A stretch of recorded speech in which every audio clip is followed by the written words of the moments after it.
Praise God. Napakasarap mangarap. Andiyan kayo. Simula na tayong magkaroon po ng introduction sa ating message. Napakasarap mangarap. Para itong picture na ito, naranasan niyo ba yung ganyan na tumitingala kayo sa langit at parang nangangarap kayo ng mga bagay-bagay na gusto niyo mangyari sa inyong buhay? Meron ba dito mga nangangarap sa buhay? May mga pangarap kayo, may mga gusto kayo mangyari.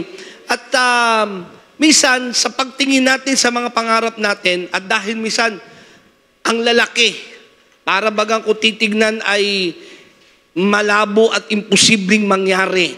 Lalo pag titingin ka sa iyong kakayanan, pag titingin ka sa bulsa mo, titingin ka sa iyong nakaraan, parang napaka-imposibleng mangyari. Pero gusto ko pong sabihin sa inyo yung salitang ito, higit pa sa iyong mga panaginip, ang pwedeng mangyari sa iyo. Pwede ba sabihin mo sa katabi mo, higit pa sa iyong mga panaginip, ang pwedeng mangyari sa iyo. Now, sa iba po, yung salitang yan is just a phrase na kung saan ay parang is just a catchy phrase. Parang masarap pakinggan. Pero meron nga bang katotohanan ang mga salitang higit pa sa iyong mga panaginip ang pwedeng mangyari sa iyo? Ang ganda, di ba? Kasi ngayon, I want you to embrace this word kasi nakapagbibigay ito ng kalakasan sa atin. Pwede bang sabihin mo sa katabi mo, higit pa sa iyong mga panaginip ang pwede mangyari sa iyo? Kasi lahat tayo, tama, may panaginip. Pag sinabi panaginip, hindi lang po yung panaginip na natulog ka, na naginip ka. Hindi po yon. Yung panaginip na sinasabi ito, yung mga pangarap, gusto mo mangyari sa iyong buhay, your vision, your mission in life, at higit pa sa mga bagay na yon ang pwedeng mangyari sa iyo. Sinabi yan ng Bible, Ephesians chapter 3, verse 20. Handa ba kayo tumanggap ng Word of God? Amen. Lahat nga ng handang tumanggap, magsabi ng Amen. Amen. Ano sabi diyan? Sa Kanya na makagagawa ng higit pa kaysa maaari nating hilingin at parang wala akong kausap ngayon parang di kayo excited sa Word. Minsan kasi sa tagal natin nakaupo, nakikinig ng Word of God, yung Word of God ay parang nagiging natural na lang sa inyo, nagiging normal na lang. Pero the Word of God is powerful. It can change your life. It can revolutionize your faith. Nandiyan kayo? Anong sabi diyan? Sa Kanya na makagagawa ng higit pa kaysa maaari nating hilingin at isipin. Ano yung hinihiling mo kay Lord? Ano yung iniisip mo sa pamamagitan ng Kanyang kapangyarihang nagahari sa atin? Basahin natin sa English, Ephesians chapter 3, verse 20. I want you to memorize this verse. Sapagkat kapag ka dumarating yung panghihina na parang iniisip mo, kaya ko kaya ito? Mangyayari kaya ito? Remember Ephesians chapter 3, verse 20. Sabay-sabay basahin. 1, 2, 3, go.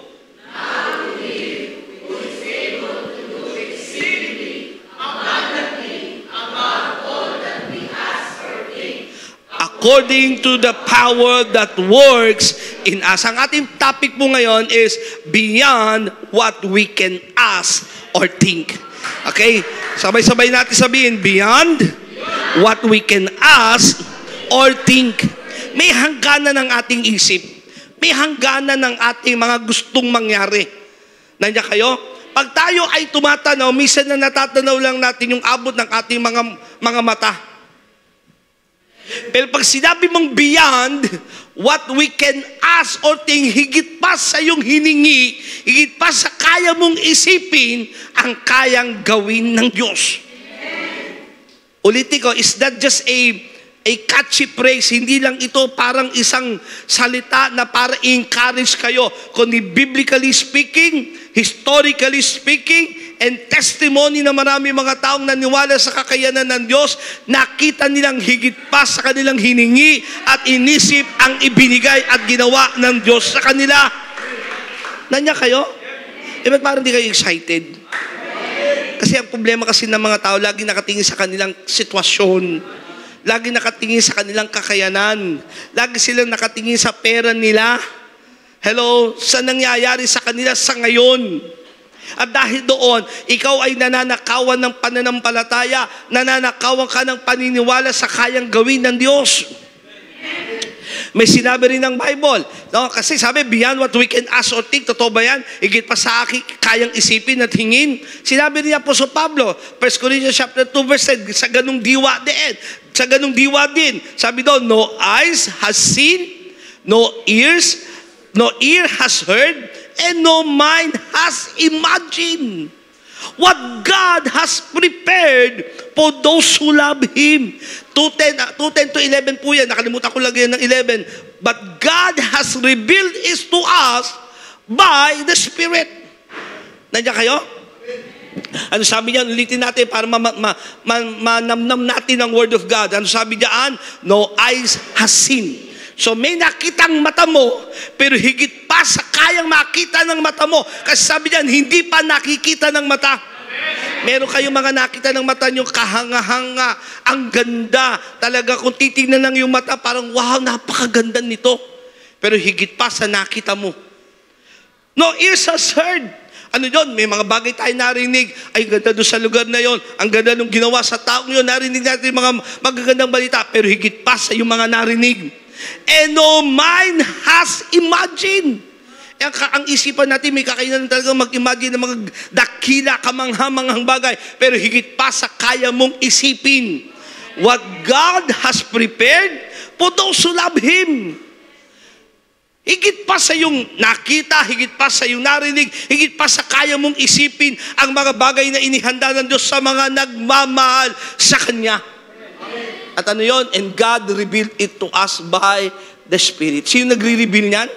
Yung banal na Espiritu. Kaya kung babalikan mo yung Ephesians chapter 3 verse 20, iugnay natin doon. Now to Him who is able to do exceedingly abundantly above all that we ask or think, according to the power that works in us. Depende pala doon sa kapangyarihang kumikilos sa'yo, ang kapangyarihang mangyayari sa buhay mo.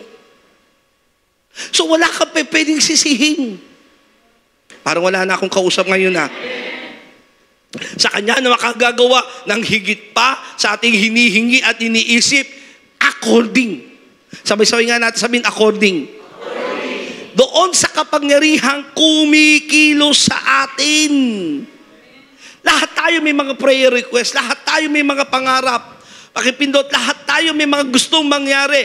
Pero yung kaganapan ng mga bagay na yan, kasi higit pa nga sa kaya mong isipin higit pa sa kaya mong ipanalangin, higit pa sa kayang narinig ng tenga mo, nakita ng iyong mata, pero depende sa kapangyarihang kumikilos sa atin. The power within. Kaya ulitin mo, sabi mo sa katabi mo, kapatid, wala ka pwedeng sisihing iba. Kasi depende sa kapangyarihang kumikilos sa'yo, yun yung mangyayari sa buhay mo. Hello? Ano ba yung power within na sinasabi diyan? Romans chapter 8 verse 11, sinabi rin ni Pablo, the Spirit of God who raised Jesus from the dead, sabi saan? Lives in you. Sabi sa katabi mo, may naninirahan sa'yo? Sige, siguhin mo na malakas sa iyong katabi. Merong nasa sa'yo, there is something inside of you na ang sabi, yung Spiritong yun, ang bumuhay sa Panginoong Jesus ay nasa inyo. Na-imagine mo yun? Ha? Yung Espiritu bumuhay kay Kristo Jesus, yung kapangyarihang bumuhay kay Kristo Jesus ay nasa atin. Bakit nililimitahan mo ang Diyos? Bakit ikay punong-puno ng takot, ng pag-aalala? Lagi kang kusimido sa buhay. Nawawalan ka ng pangarap. Natatalo ka ng mga problema at suliranin. Ikaw usap ba ako ngayon? Wala kang gana sa Diyos. Wala kang mga pangarap tungkol sa buhay mo. At lagi sinisisi mo ang iba sa buhay mo. Hello?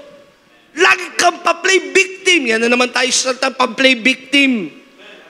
Sinisisi mong gobyerno, sinisisi mo ang presidente. Sinisisi mong ginawa ng mga magulang mo sa'yo, kakulangan ng mga magulang mo sa'yo. Hello? Pati kapitbahay mo, sinisisi mo. Hello? Yung iba naman, dahil wala nang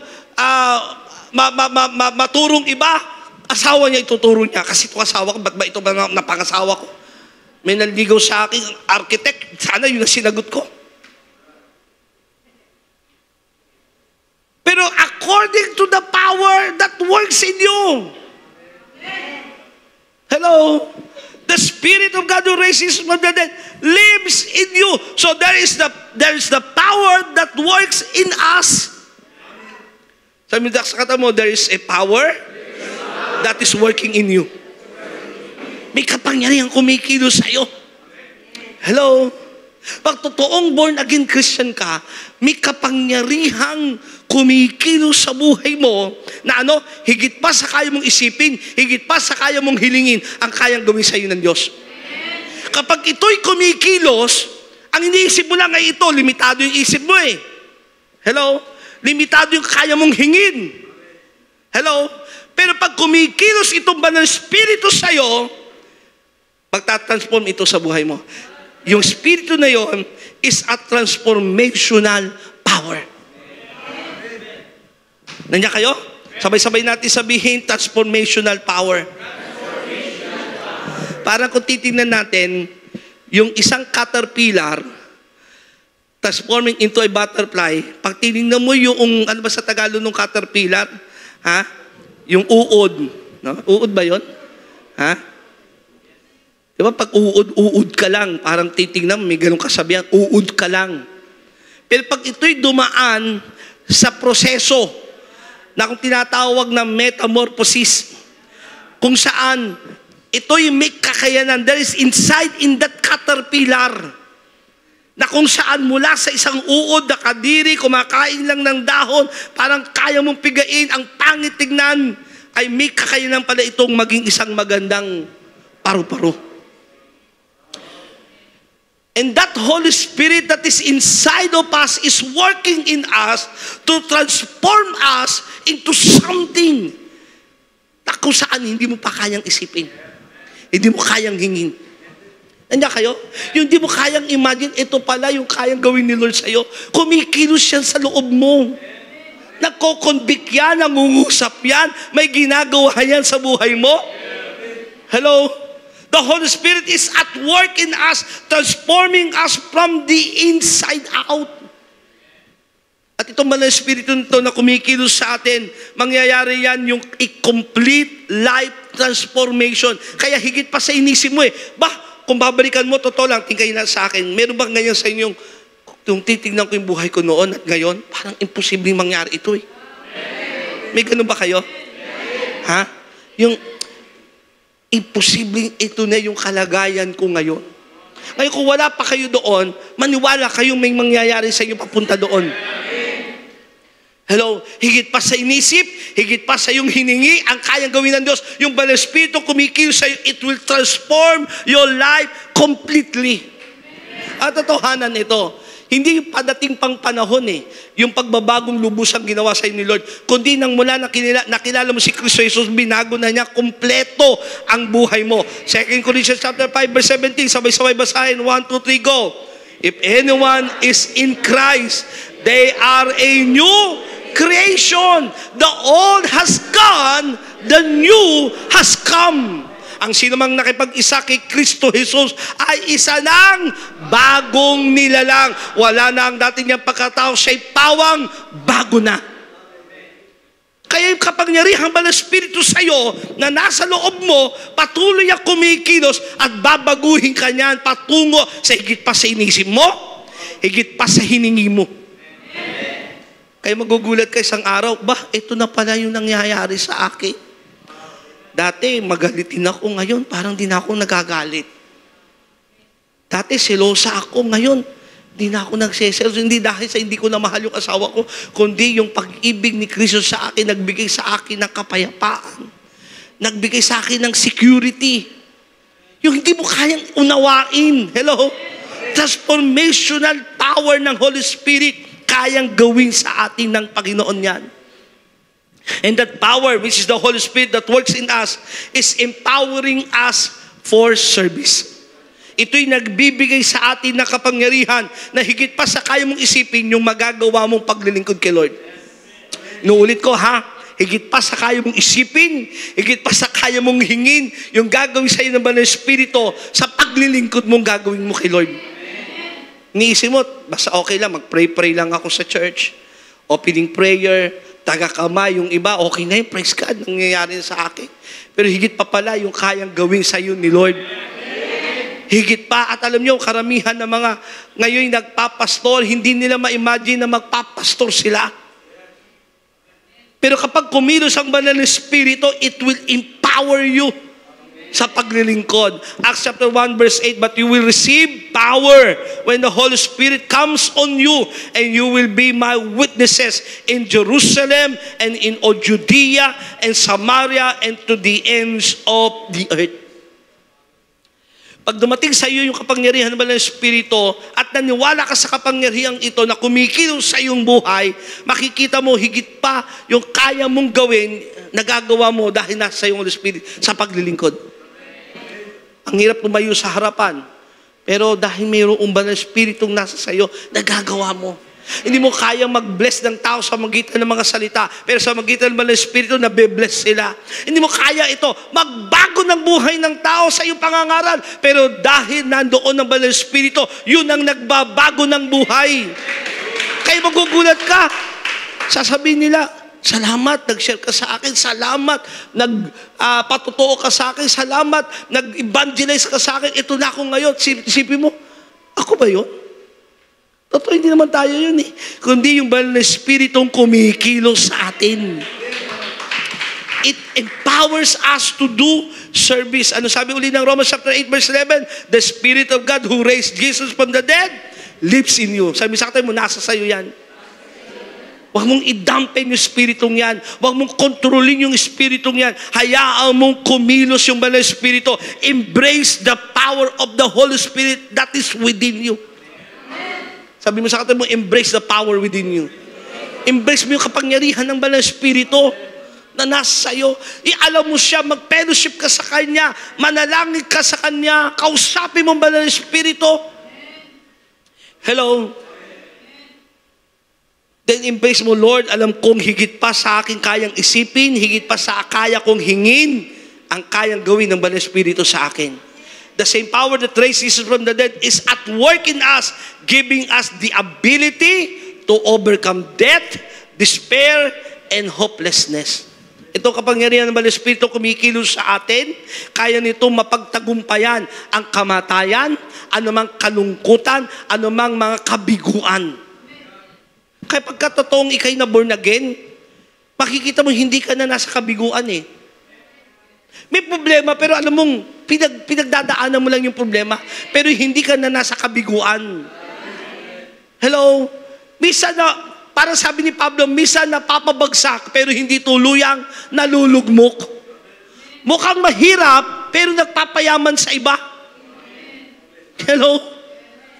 Iba parang titignan ka, walang-wala ka, pero sa'yo naman ang lahat, sabi ni Pablo. Parang walang-wala, pero sa akin ang lahat. Grabe, no? Yung faith na yun, kasi may alam siyang something inside of him. Kaya palakasin mo yan eh. I-embrace mo yung Banal na Espiritu sa buhay mo para lagi kang tatayo, lagi kang malakas, hindi yung parang lugmok ka.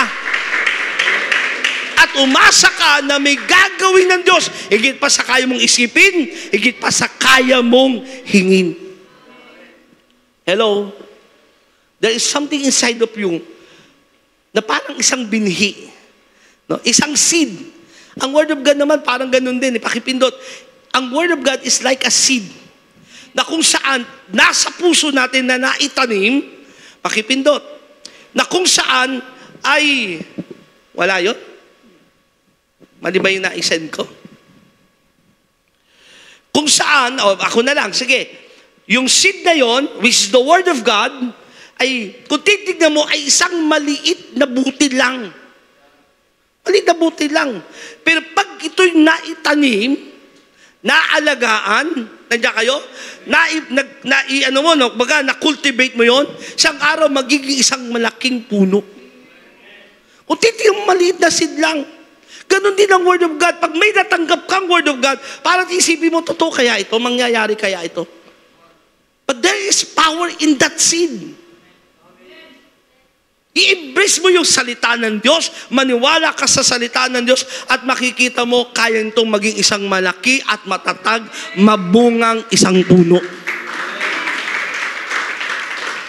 Kaya sabi Ephesians chapter 3 verse 20 uli, now to Him who is able to do exceedingly, abundantly, above all that we ask or think, according to the power that works in us. Higit pa sa kaya mong isipin, higit pa sa kaya mong hingin, ang kayang gawin ng Diyos, depende sa kapangyarihan kumikilos sa'yo. So mula ngayon, itong magandang gusto kong i-embrace nyo. Yung kapangyarihan pa ng Espiritu, mula ngayon, you are living in the more. Sabi sa katay mo, living in the more. Kasi abundantly, exceedingly. Hello? Ano ibig sabihin, living in the more? Ibig sabihin, mula ngayon, hindi ka na nabubuhay doon sa laging parang kulang. There is power that is inside of you, which is the Holy Spirit. May kakayanang baguhin ito ang buhay mo, kakayanang itong daling ka sa isang paglilingkod, sa isang buhay hindi mo kayang isipin at unawain. Mula ngayon, nabubuhay ka na doon sa marami, pinagpala, living in the more. Kasi pag hindi mo tinignan yan, living in the more, na laging, Lord, alam kong higit pa rito. Ganun lagi higit pa rito. Living in the more, ibig sabihin, Lord, ito ako ngayon, pero may mangyayari pang higit. Naintindihan niyo yun? Lord, ito sitwasyon namin ngayon, hindi mo dinideny, hindi siya nagpapanggap ka, pero naniniwala ka sa kapangyarihan ng Word of God, living in the more. Lord, higit pa rito mangyayari sa amin. Higit pa rito mararanasan namin. Hello? You practice that while you believe in God's power. Naniniwala tayo sa kapangyarihan ng Diyos. Nung sinabi ng anghel kay Maria na ikay magdadalang tao at ang iyong dadalihin ay mula sa banal Espiritu ng Diyos, ang dadalhin mo magiging tagapagligtas, ang tatawagin siyang Emmanuel, kasama natin ng Diyos. Imposible yun. Bili mo, wala namang sisiping sa kanya pero magbubuntis siya.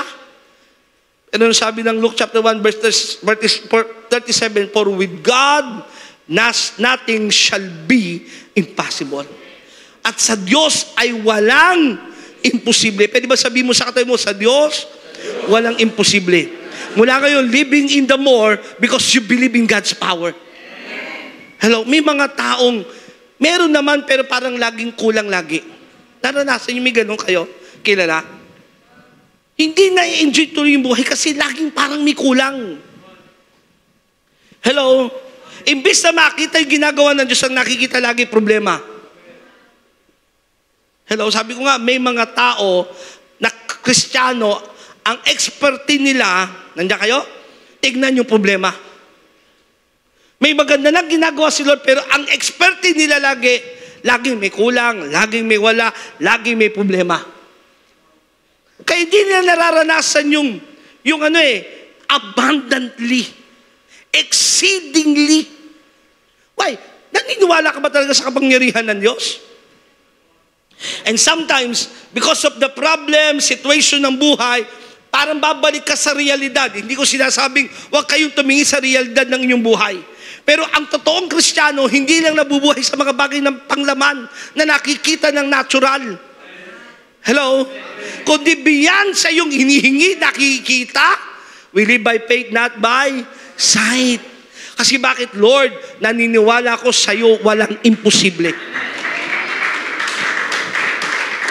Humingi ka lang naman ng kotse pero binigay sa'yo. Wow, bahit lupa pa. Meron pang parking, no? Meron pang para sa 3 kotse. Isipin mo parang, totoo, marami nang nakaranas niyan. Hindi ko kayo binobola na parang, totoo kaya yan? Kasi according to the power that works with you. Kumikilos may kapangyarihan ba ng Espiritu sa'yo? Binabago ka ba nito? Ini-empowered ka ba nito? Hello? Kasi yung iba, tingkay na sa akin, mangangaral mo na si Daddy. Yung iba, empowered ka ng problema, imbis empowered ka ng Banal Espiritu, empowered ka ng sitwasyon mo na nangyayari sa iyong kapaligiran, imbis na empowered ka sa kapangyarihan ng salita ng Diyos. Alam mo katabi mo, ano naging empowered sa'yo? Iba iba empowered sa kalungkutan, kaya punong-puno ng kalungkutan. Empowered sa sitwasyon niya na hindi maganda. Hello? O titignan mo yung realidad. Yes, sabi ko sa inyo, nandyan ang realidad. Minsan wala kang pamasahe. Yun ang realidad. Pero habang naglalakad ka at wala kang pamasahe, ang nasa isip mo, Lord, isang araw may kotse ako. Kaya kayo? Pero kung di mo makikita yung bagay na yun, na kumikilos ba ng Espiritu sa'yo, kung ano yung realidad mo, mananatili na lang ganun yun. Hello? There is power that is inside of you that is working. Hindi naman makakamali ang Word of God eh. Pag sinabi niya, totoong mangyayari yon, depende lang kung ikaw ba'y naniniwala sa kapangyarihan ng Diyos. Sapagkat sa Diyos, walang imposible. Tayo sa atin may imposible. Tama? Pero sa Diyos, walang imposible. So yield to the process of the Holy Spirit, which is, ang isang process na yan, sanctification, pinagiging banal ka ni Lord. Kasi habang ikay lumalakad, listen to me ha, habang ikay lumalakad sa paglakad sa Banal Espiritu at hinahayaan mo yung Word of God ay nangyayari sa iyong buhay, kasama niyan, yung ikaw ay lalong nagiging banal. Ba't hindi lang pangarap mo yung kotse, bahay, maliit na bagay na lang sa iyo yun. Hello? Kundi yung nagiging pangarap mo na, Lord, paano pa magagamit ang buhay ko para sa iyong kaluwalhatian? Madali lang sa Diyos ang pagpapala. Madali sa Diyos ang mga pangarap mo mangyari. Pero hayaan mo, mag-yield ka sa ginagawa ng Banal Espiritu sa iyo. Hello? At ang Banal Espiritu, lagi tayong kinakausap. Ang Banal Espiritu, lagi nandyan para turuan tayo. Para gawin tayong banal sa kanyang harapan.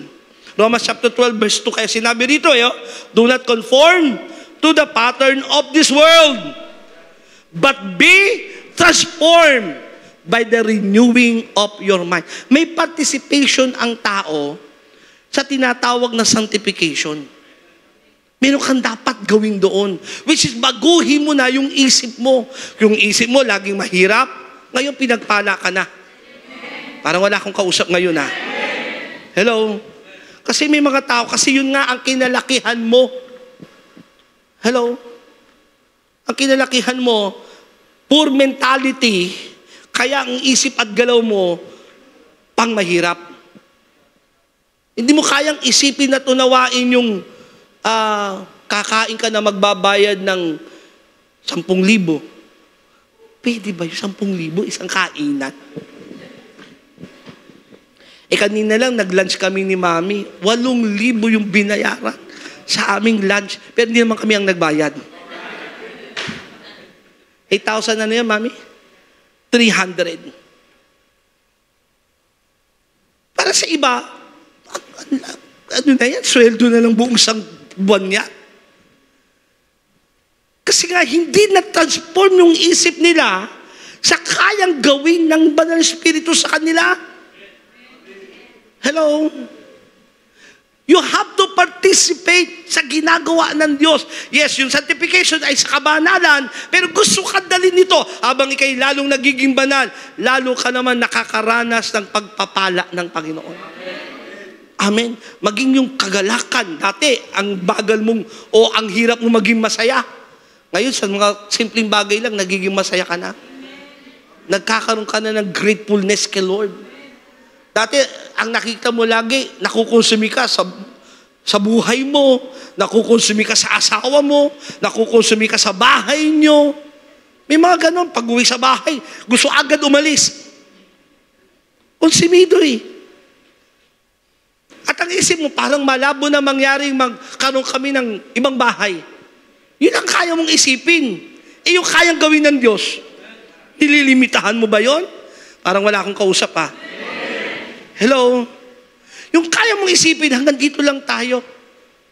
Ito lang talaga, kinalakihan na natin to, pinanganak na tayong ganito, mamamatay na tayong ganito. Yun yung kaya mo lang isipin. Yung kayang gawin naman ng Diyos. Hello? So habang tinatanggap mo yung word, the power of the Word of God. The power of the seed. Yung seed na yon, kung titignan mo, maliit lang na binhi. Pero kaya itong umusbong na isang malaki, pinagpala, mayabong, mabungang puno. Ganon din yung Word of God sa puso mo. Ngayon, naririnig mo lang ito, parang nakaka-encourage, pero totoo kaya yun? Grade 3 lang ang tinapos ko, no read, no write pa ako. Hello? Nakatira lang kami sa barong-barong, nakatira lang kami sa yung bahay na pag isang hakbang mo, kusina, pagtalikod mo, yun ang tulugan namin. Umabanti ka ng konti, CR. Kaya ba talaga yun? According to the power that works within you. So yield to the work of the Holy Spirit. Hayaan mong kumilos siya. Inaayos ka niya, pinagiging banal ka niya, tinutuwid niya yung pamumuhay mo, pati isip mo, inaayos ni Lord. Kasi, totoo lang, napakalaking bagay na hadlang sa buhay natin para mangyari ang magandang kalooban ng Diyos, yung isip mo. Kasi yung espiritu mo, ang Diyos ang nagbago niyan. Nung naborn again ka, wala kang kinalaman dyan, Diyos ang gumawa niyan. Pero yung paraan ng pag-iisip mo, ikaw ang magbago niyan. Kasi iba, hindi sabi natin yung living in the more, yung nabubuhay ng higit lagi, yung pagtingin na, may higit pa rito, Lord, may gagawin ka pa. Maging buhay mo na yun. Ikaw sa ba ako ngayon? Hello? Lord, alam kong may gagawin pa, Panginoon. Lord, alam ko mayroong pang gagawin si Lord. Yung bang nabubuhay ka na sa pananampalataya. Amen? Sabi sa katabi mo, nabubuhay sa pananampalataya. Hindi sa mga bagay na nakikita. So you are walking in the Spirit. Lumalakad ka sa Espiritu.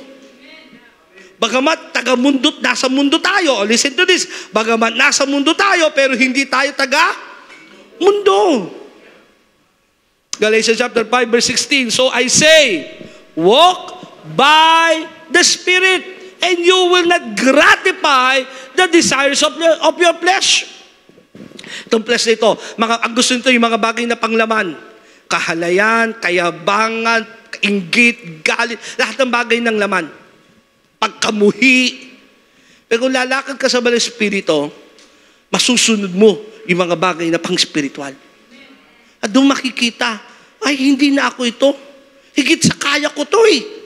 Kasi yung ikaw, masanggi ka lang, galit ka na eh. Tanungin ka nga lang ng misis mo, naiirita ka na eh. Di ba may mga ganon? Tinanong ka lang, kamusta na yung ano? Huwag mo nga ako tatanungin.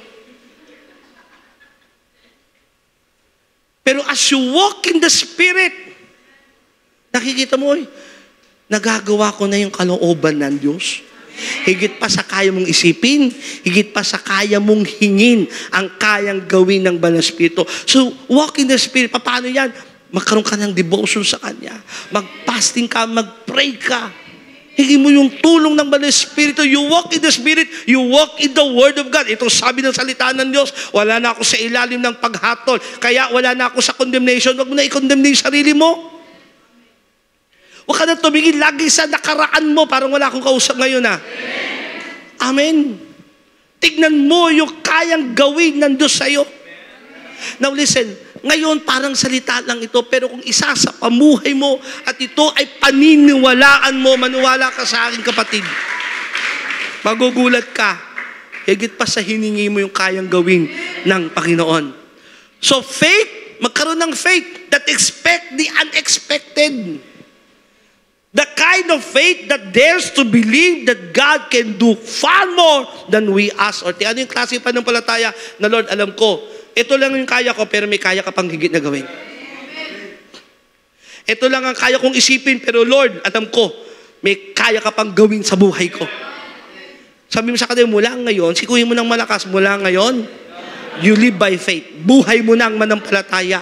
Buhay mo nang maniwala sa sinabi ng Diyos. Nalilimitahan lamang ang Diyos sa iyong pananampalataya sa Kanya. Parang wala akong kausap. Hello? Nalilimitahan lang ang Diyos kasi ang Diyos ay powerful. Di ba? Ang Diyos ay walang imposible sa Kanya. Bakit sa buhay natin? Parang laging may kulang. Eh ano ba pinaniniwalaan mo sa Kanya? So, practice faith that expect the unexpected. Yung bang lagi na lang may gagawin sa'yo si Lord na bago. Ang dami ng mga kwentong ganyan.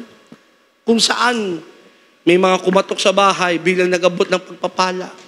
Di naman niya kilala. Meron nga akong kilalang isang nagpatotoo ng convention. Naalala niyo yung iba? Nag-loan siya ng ilang milyon ba yun? Ha? Tapos nung babayaran niya, sabi nung bangko, 5,000 lang po niloan niyo, 5 milyon ang niloan niya. At sabi niya, hindi po 5 milyon, 5,000 lang ang niloan niyo po. Hindi po 5 milyon, 5,000 lang po. Grabe, di ba? Pero siyempre, maaaring pagsubok sa kanya yon, anong ginawa niya? Binayaran pa rin niya ng buo. Bagamat sabi, hindi niyo po kailangang bayaran kasi 5,000 lang po sa record namin. Higit sa kaya mong isipin eh. Hello? Basta ang mahalaga, you walk in the Spirit. Kapag kalaman ang umiiral, mandaya ka. Ay, hindi galing kay Lord yan. Manlamang ka. Ay, hindi galing kay Lord yan. Eh Lord, alam ko, pagpapalain mo ko, kaya Lord, ito, manlalamang ako ng ibang tao. Hindi pwede yun. Monkey business ang gagawin mo. Hello? Kailangan you walk in the Spirit and then you have the faith na, Lord, ito lang ang kaya ko, pero alam kong meron ka pang kayang gawin sa amin.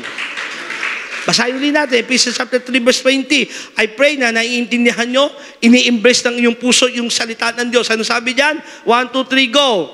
Sa Kanya na makagagawa ng higit pa. Saan? Kaysa maaari natin hilingin at isipin sa pamamagitan. Yun ang mahalaga dun eh. Sa pamamagitan. Hindi na sa Diyos kung may magagawa ba siya. Hindi na sa Diyos kung limitado ba siya. Hindi. Nasa sayo. Sa pamamagitan ng kapangyarihang naghahari, kumikilos, nangyayari sa espiritu mo. Kaya sabihin mo sa katabi mo, nasa sayo talaga. Hello, mula ngayon, huwag mo limitahan ng Diyos. Amen. Paano, pastor? Eh, yun lang ang baguhin mo yung isip mo. Baguhin mo yung isip mo. Sabi mo nga sa katabi mo, kapatid, baguhin mo yung isip mo. Kasi kung ano nakikita ng isip mo, yun ang mangyayari. Ngayon kung ang isip mo ay makakarnal, karnal ang mangyayari. Kayo walk in the Spirit. Lord, ano ba yung gusto mong gawin ko sa iyo, Panginoon? Paano ba kita lalo mapaglilingkuran? Paano ba ako lalo magiging kalugod-lugod sa iyo? Ano ba ang plano mo sa buhay ko? Marami mga Kristiyano, they are just living day by day, araw-araw na umuulit-ulit lang.